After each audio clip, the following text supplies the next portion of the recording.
কোনো এক গাড়ির ব্যাগডালায় লেখা ছিল জন্ম থেকে জ্বলছি। তার বাস্তব প্রমাণ এখনই পাচ্ছি যে জন্ম থেকে জ্বলছি আমি এক নির্যাতিত ড্রাইভার বলছি। মোটর গাড়ির অবস্থাটা এমনই হয়ে গেছে, ড্রাইভার হেল্পারদের নির্যাতনের কোনো সীমানা নাই।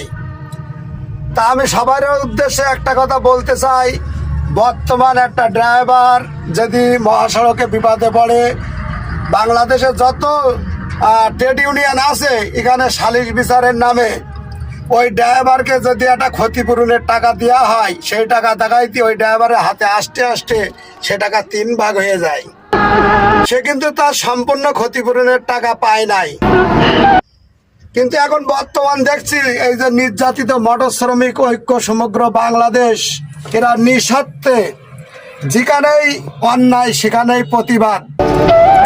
তা আমি এই ঘটনাটা সবার উদ্দেশ্যে, বাংলাদেশের 64 জেলার ড্রাইভার হেল্পারদের উদ্দেশ্যে বলতে চাই যে এই ভালোবাসার আস্থা কেড়ে নিয়েছে নির্যাতিত মোটর শ্রমিক।